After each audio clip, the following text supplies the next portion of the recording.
Welcome to Monday Morning Coffee with Inside the Firm. Each week, our hosts will be interviewing local, regional, and national business leaders to give you an inside peek into how they lead their business to success in the ever-competitive business climate.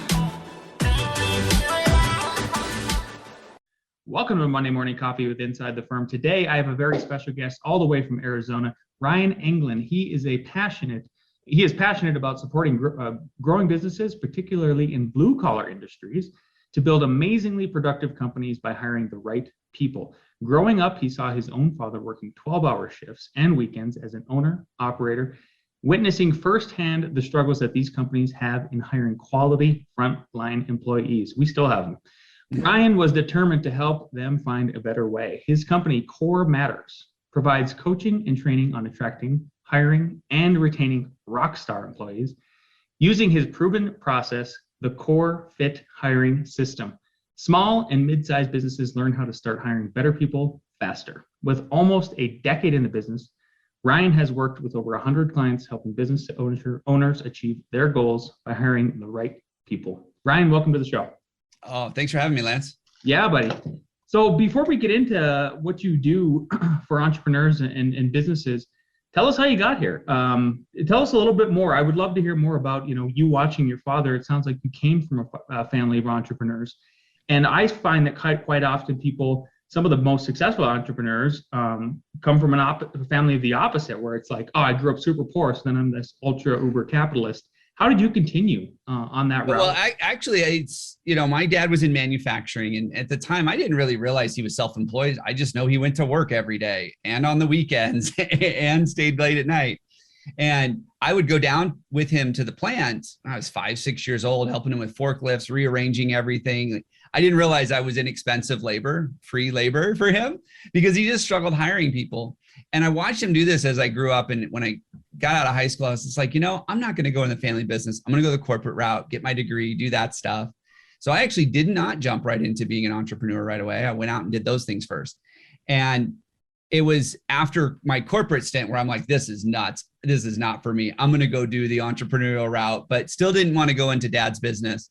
So I started a digital agency.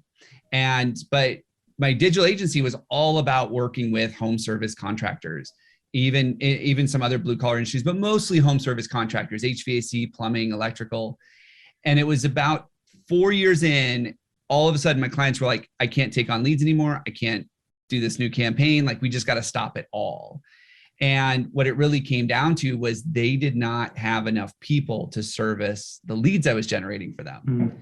And it was one client in particular that kind of cracked this whole thing open for me. HVAC contractor. It's the middle of July in Phoenix. If you've never been here, you can literally cook chocolate chip cookies or egg on the sidewalk. Like, it's hot. And they were having people calling them, and they were booking them 3 weeks out to get their air conditioner fixed in July. Oh my goodness. They're just like, I'm wasting my money. Like, I'm not closing that. And I said, well, let's solve the hiring problem. And 3 weeks later, they called me. They're like, turn all the leads back on. We got all our trucks filled. We got a couple guys waiting for trucks to come in. Like, whatever you did, it worked. And so I was like, So I started calling some other clients, and they're like, yeah, let's do it. Here we are 7 years later, and I've built a whole process around helping these small contractors hire frontline talent faster. How did you learn what you needed to do for them? I mean, did you bring in any mentors or start reading a ton of books and figure out the hiring process? Like what was your sort of feedback loop? So the first thing that happened was, I majored in HR. That was my degree. I was going to go into the people side of business. And when I worked for corporate, I was in team leads, operational leaders, those kinds of things. And all it felt like I did all the time was hire people. So I would open the recs with HR, and then they would line up. I remember one day I came in, there were 100 people lined up outside the office waiting to be interviewed that day by different teams. And this is all we did. I'd 10 hours a day of just interviewing people. So what I learned was interviews are really about a conversation. And the thing is, with most entrepreneurs, they're so challenged with time right now that when someone shows up, says, I want a job, they're like, hey, you look like you can do the work. Let's do it. Right? There's no conversation. There's no interview process. If they do interview them, it's, can you do X, Y, and Z? Or can you identify this? Or how would you fix this? It's all skills based. And then what happens is they get those people and they realize they're not working out. And it's not that they're not working out because they don't know what they're doing. It's not because they don't work out because they don't fit. They're not the right culture. You haven't had that. You haven't created that relationship with them. And that's what I learned at corporate. So when I started doing this, one of the first things I did is said, how are you interviewing guys? I mean, this was 5-6 years ago. Hiring was a lot easier 5-6 years ago. You could get applications. Yeah. And it was just, how are you talking to these guys? What are you talking about? Hopes, goals, dreams, and just really understanding the person. And so it all started with my interview process. And then I had to figure out, now, how do I fill up the pipeline, fill up the interviews and all that? But I believe that recruiting is a marketing activity. It is not an HR activity. It should not go to the HR department. You're marketing. You're putting the right message. Hey, we need someone to come join our team, in front of the right people, a job seeker that's open to switching jobs or taking on a new job at the right time when you can afford it and they can accept your offer. That's a marketing activity. And so I was able to take my background in digital marketing and transition over into recruiting pretty easily. Nice. One question I have as somebody who hires somebody too is, or hires people is, so you talked about the interview process and trying to get them know them a little bit more. I wholeheartedly agree with that. Like, what we've tried to establish at our firm, both firms, is that like, if I walk upstairs to the architecture office, I want it to be buzzing, especially on like a Monday. I want people to come back excited from their weekend hiking, fishing in Colorado, enjoying their time. And it's more than work. It's a positive energy that should permeate. And so, but how do you establish that in a 60-minute interview? Like, are there specific questions that you think people should be asking to try to draw that out of them in a more conversational style interview? Yeah. So the first thing is, I believe that we run too fast through the interview process. Most people don't get married after a 60-minute date, but in some states, it's easier to get divorced than it is to fire somebody.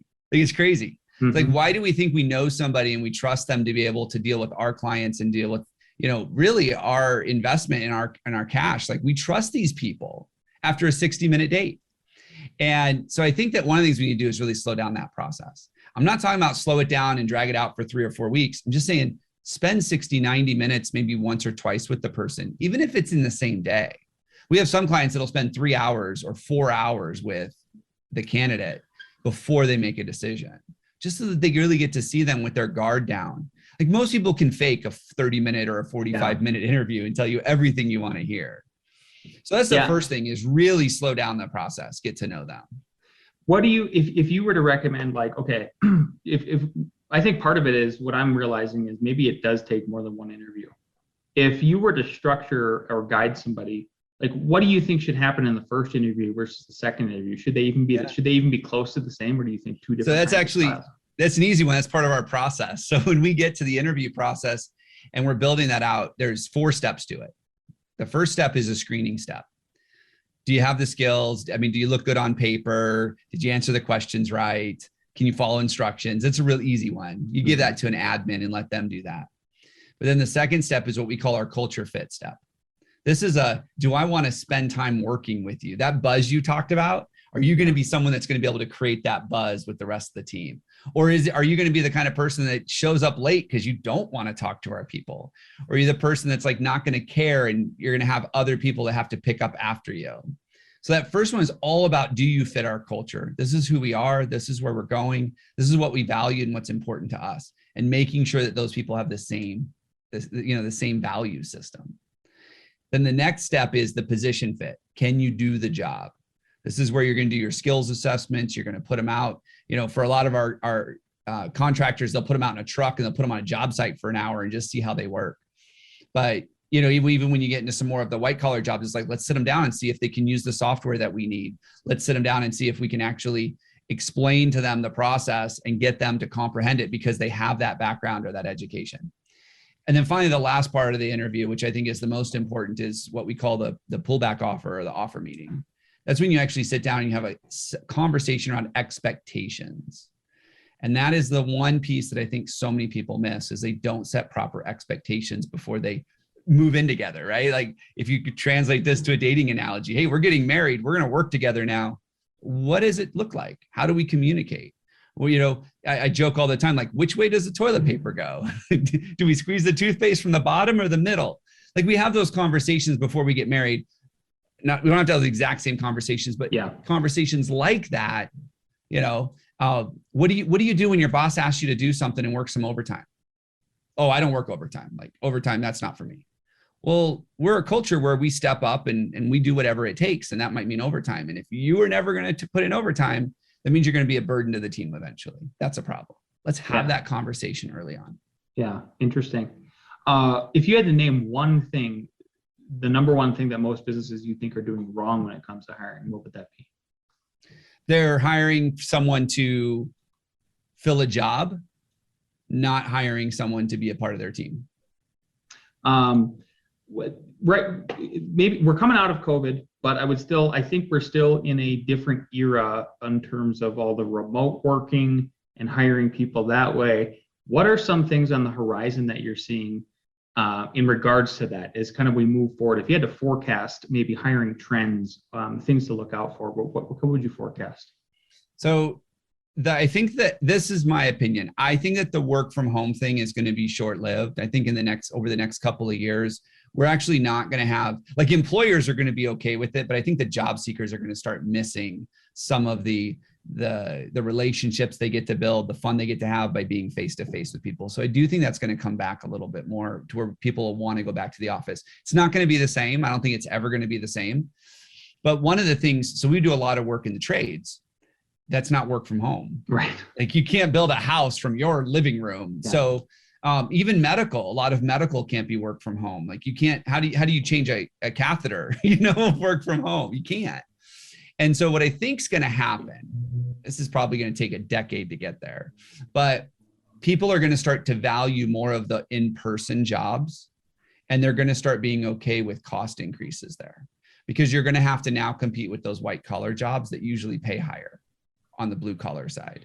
So now all of a sudden, it's going to cost you more to get your air conditioner fixed or to get your toilet unclogged from a professional, but you're going to value that more because otherwise no one shows up and you got to deal with it yourself. And so I think we're going to see a shift here where all of a sudden those blue collar jobs are going to start to be a little bit more cool again. Like, that's kind of how I say it. Like, we make blue collar cool again. But I think that's going to start with the industry's got to figure out how to make those jobs attractive again. And they haven't done that yet. Yeah, I really like that. I like your opinion there. Time will tell if it's true or not, but sure. I'm of the opinion too, that I think society, you can only go so far in one direction, and then there's an elastic sort of rubber band effect that pushes you back in a different way. It's just physics, right? Yeah. This podcast is dedicated a lot to small businesses. Under like 12 people. So, and even solopreneurs and everything like that. So how, if people are in that kind of a scale, do you have any tips for like small businesses like us to try to compete for the best people against medium-sized firms, larger firms, the Googles of the world that are like, here's free food forever and a couch and you can have a playroom and, all that stuff. Yeah, I think that there's a couple of things. The easiest thing to do is really think like from a job seeker's perspective. Like, if you were to Google your company and you were to go look for jobs, would you want to work there based on what a job seeker would see? See, I have this thing that we teach our clients. If you want to attract better people, you have to become attractive to better people. Like, if people aren't showing up, if people aren't calling you saying, hey, I'd like a job there, it's because there's something about your position in the marketplace that is just not attractive to good job seekers. And so don't put all your efforts into your website and be like, I need the website so that I can get customers. Really think about, can you use your website to attract job seekers? Don't always put all of your efforts into social media around, it's about customer acquisition, because the right employees are going to help you get more customers. So start sharing some more of that stuff. Brag on yourself a little bit. Talk about how awesome you are. Share the fact that you do a company event quarterly, or you have a company Christmas party, or you celebrate the employees' kids' birthdays. Like, those little things that you really get a lot in the small business world because it's so much more intimate. Be proud of those things, because people see that and they're like, that's what I want. But I think what happens is, as small business owners, we want to be as humble as we can and say, no, I don't want to put that stuff out there. I'm like, but you need to put that stuff out there. That's how people are going to find you. Yeah, those are great points. Yeah. And I actually think a small business could probably offer a better, more at-home sort of smaller, in-person environment than maybe a bigger firm, bigger firms can. So that would really echo that.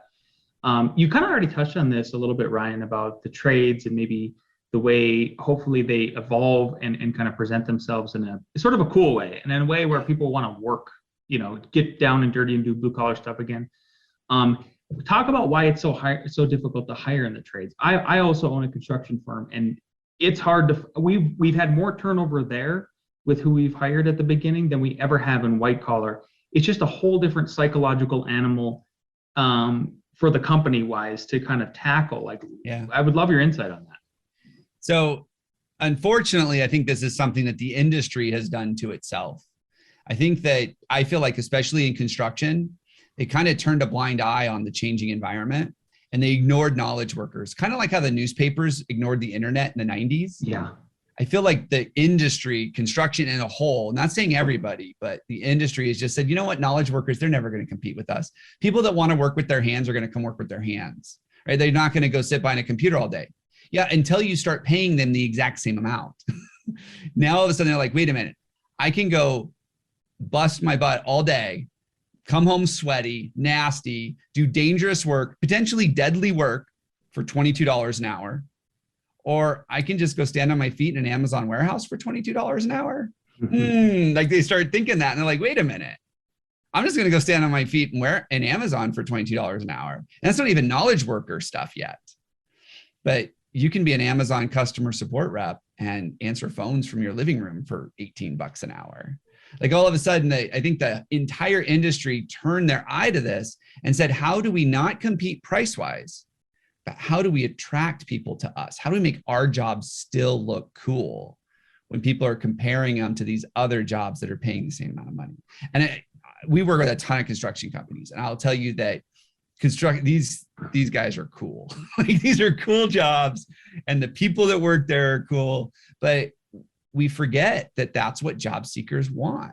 It's why the kids, I think, aren't going into the trades, because mom and dads are like, no kid of mine is going to be a plumber. Because that's not cool, because we have an entire industry of plumbers who have made fun of the industry. Well, we're the smell good plumber, right? We don't stink like normal plumbers. Like, what are we telling these kids and their parents? Plumbers are gross.